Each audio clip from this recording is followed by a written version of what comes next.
இந்த வீடியோவில் TNPSC chemistry 2024 எக்ஸாமில் கேட்கப்படக்கூடிய மிகவும் முக்கியமான கொஸ்டின்ஸ் இருக்குது. நிறையா கொஸ்டின்ஸ் இருக்குது. நம்ம என்ன செய்ய போகிறோம், ஒவ்வொன்றையாக பார்க்க போகிறோம். கொஸ்டின் வித்து அதுக்கான எக்ஸ்ப்ளனேஷன், எப்படி இந்த ஆன்சர் வந்தது, ஸோ அப்படிங்கிறதையும் நம்ம செக் பண்ண போகிறோம். இப்போ தான் என்னுடைய சேனலுக்கு நீங்கள் புதுசுனா என்னுடைய சேனலை சப்ஸ்கிரைப் பண்ணிவிடுங்க.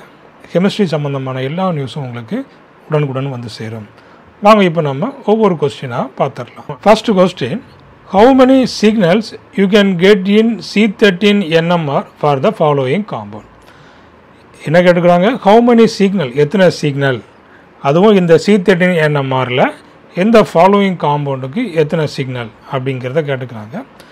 அப்போ என்ன பண்ணணும், எத்தனை டிஃப்ரெண்ட் கார்பன் இதில் ப்ரெசண்ட் ஆகிருக்குது அப்படிங்கிறத ஃபஸ்ட்டு கவுண்ட் பண்ணணும். அப்போ நாம் எத்தனை டிஃப்ரெண்ட் கார்பன் இருக்குது அப்படிங்கிறத நம்ம செக் பண்ணிடலாமா? இதை வேணால் நம்ம என்ன பண்ணிடலாம், கொஞ்சம் ஜூம் பண்ணிடலாமா? ஜூம் பண்ணி பார்த்தா நல்லா தெளிவாக தெரியும். அப்போ இதில் பாருங்கள், இது ஒரு கார்பன், இது ஒரு கார்பன், இந்த ரெண்டும் சேம் என்விரான்மெண்ட், CH3, இதுவும் CH3 தான். அப்போ இந்த ரெண்டு கார்பனுக்கு நம்ம வந்து ஒன்றுன்னு வச்சுக்கிடலாம், சரிங்களா? அடுத்து இந்த கார்பனுக்கு 2ஆவது, இதில் ஒரு கார்பன் இருக்குது பாருங்கள், அதுக்கு வந்துட்டு 3ஆவது. அது இதில் என்ன இருக்குது, ஒரு CH2 இருக்குது இல்லையா? அப்போ இது வந்துட்டு 4ஆவது கார்பன். அடுத்த இதில் ஒரு கார்பன் இருக்குது, அப்போ இது வந்து 5ஆவது கார்பன். அடுத்தது இந்த 3 CH3யும் கனெக்டாக இருக்கக்கூடிய ஒரு கார்பன் இருக்குது இல்லையா? அப்போ இந்த கார்பனுக்கு நம்ம என்ன பண்ணிடலாம், 6ஆவது கார்பன். இந்த 3ம் சேம் என்விரான்மெண்ட், ஸோ இதுக்கு வந்துட்டு 7ஆவது கார்பன். அப்போ 7 டிஃப்ரெண்ட் கார்பன் ஆட்டம் இருக்குது. ஒவ்வொரு கார்பனுக்கும் ஒவ்வொரு சிக்னல் கிடைக்கும். அப்போது மொத்தம் எத்தனை சிக்னல் கிடைக்கும், இதில் 7 சிக்னல் கிடைக்கும். ஸோ அப்போ option A is the correct answer. அடுத்த கொஸ்டின் பாருங்கள், how many resonance peak should be observed for parachlorobenzoic acid in H1 NMR spectrum? என்ன கேட்டுருக்காங்க, how many resonance peak அப்படின்னு கேட்டுக்கிறாங்க.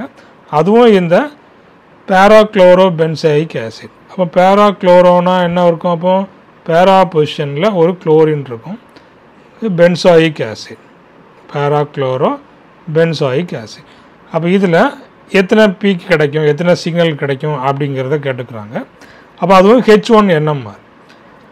அப்போ இதில் ஒரு ஹெச் இருக்குது, சரிங்களா? அப்போ இதுக்கு ஒரு சிக்னல் நம்ம ஒன்றுன்னு வச்சுக்கிடலாமா? அதுக்கு அடுத்தது இதில் ஒரு ஹெச், இதில் ஒரு ஹெச் இருக்கும். அப்போ இந்த ரெண்டுக்கும் ஒரு சிக்னல் இதில் கிடைக்கும், சரிங்களா? இந்த ஹெச்சுக்கும் இந்த ஹெச்சும், இந்த ரெண்டும் சேம் என்விரான்மெண்ட். அப்போ இது நம்ம 2ன்னு போட்டுக்கிடலாமா? அடுத்தது இதில் ஒரு ஹெச் இருக்கும், இதில் ஒரு ஹெச் இருக்கும். அப்போ இந்த ரெண்டும் சேம் என்விரான்மெண்ட். அப்போ இதுக்கு வந்து 3ஆவதுன்னு போட்டுக்கிடலாமா? ஸோ 1 2 3. அப்போ டோட்டலாக இதுக்கு வந்து 3 சிக்னல் இதுக்கு கிடைக்கும், சரிங்களா? அப்போ 3 பீக். அப்போ option B is the correct answer. அடுத்த question, dash arises if two wave functions psi I and psi j corresponds to the same energy. இப்போ 2 wave functions, psi iங்கிறது ஒரு wave function, psi jங்கிறது another wave function, இந்த ரெண்டும் same energy அப்படின்னு சொல்லி கொடுத்துக்கிறாங்க, சரிங்களா? அப்போ அதுக்கு பேர் என்ன?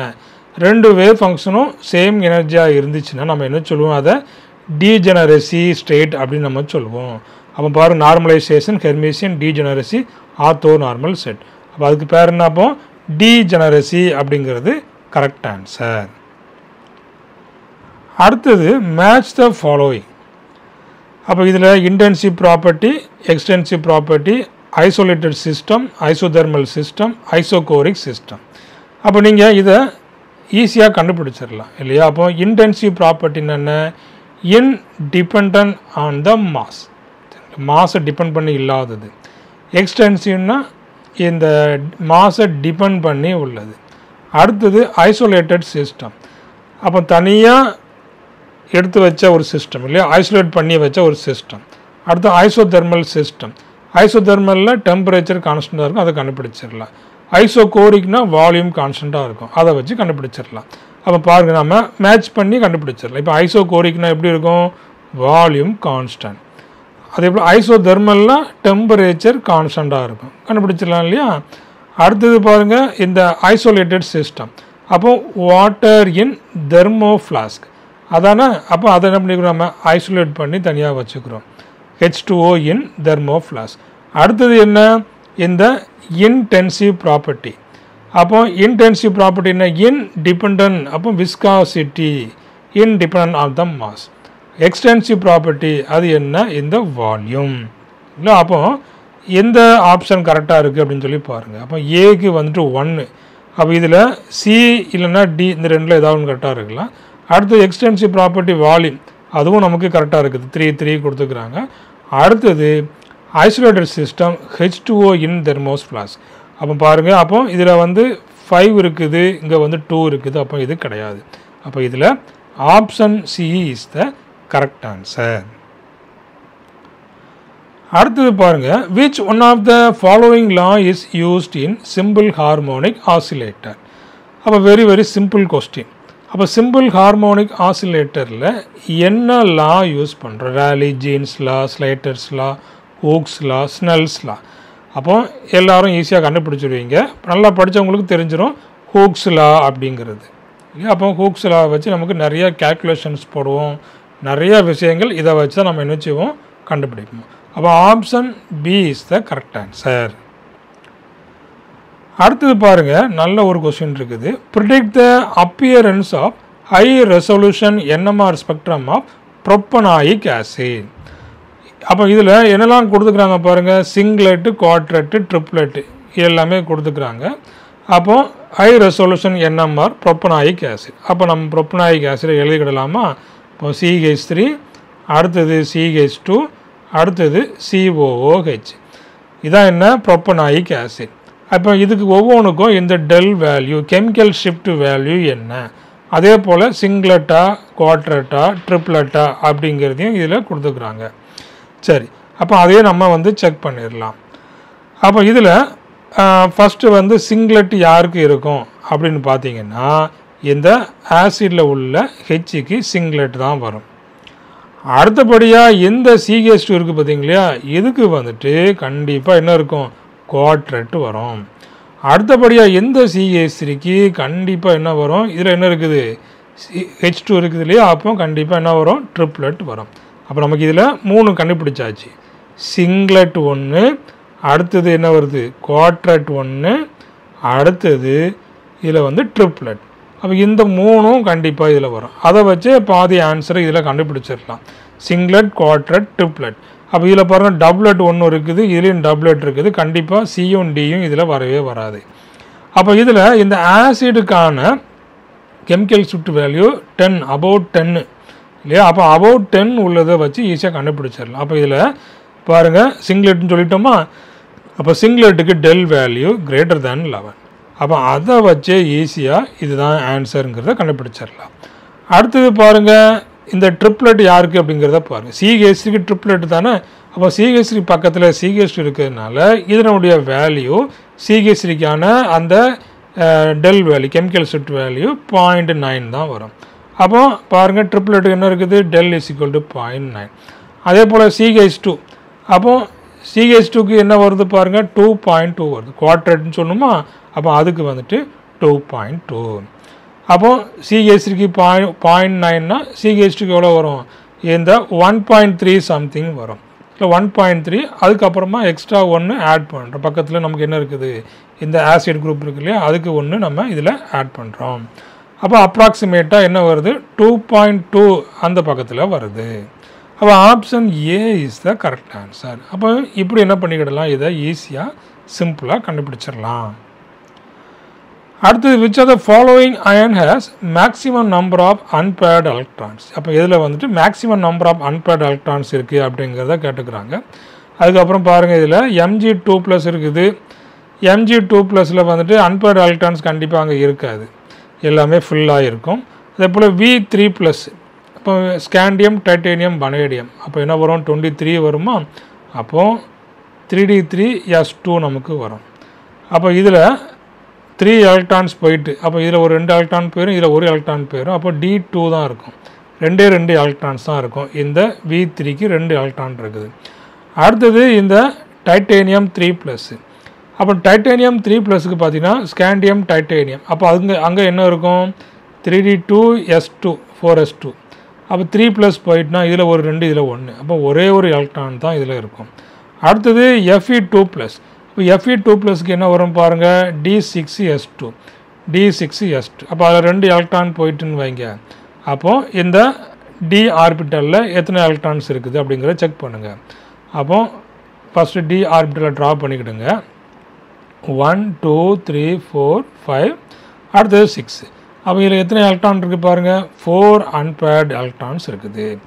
அப்போ ஆப்ஷன் என்னது தான், இந்த Fe2+ is the correct answer. அடுத்தது the ion present in ATP. இதில் ATP அப்படிங்கிறது என்ன, அடினோசின் ட்ரைபாஸ்பேட். அப்போ இந்த அடினோசின் ட்ரைபாஸ்பேட்டில் என்ன அயன் ப்ரெசன்ட் ஆகிருக்கும் அப்படின்னு பார்த்தீங்கன்னா இந்த Mg2+ வந்துட்டு ப்ரெசன்ட் ஆகிருக்கும், அடினோசின் ட்ரைபாஸ்பேட். அடுத்த கொஸ்டின் பாருங்கள், sickle cell anaemia is due to. அப்போ இந்த வளைந்த செல் இரத்த சோகை என்பது அப்படின்னு கேட்டுக்கிறாங்க. அதாவது அங்கே அப்நார்மல் ஹீமோக்ளோபின்ஸ், அப்போ அங்கே வந்து கரெக்டான ஒரு ஹீமோக்ளோபின் அந்த அளவு இல்லாத போது இந்த மாதிரி சிக்கிள் செல் அனிமியா வந்துட்டு உருவாகும்.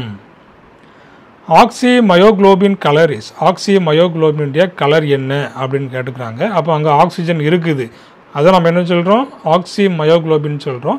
ஸோ அப்போ வந்துட்டு பிரைட் ரெட்டாக இருக்கும். அடுத்த கொஸ்டின் பாருங்கள், டைஈட்டா6 benzene chromium 0 is a dash electron system.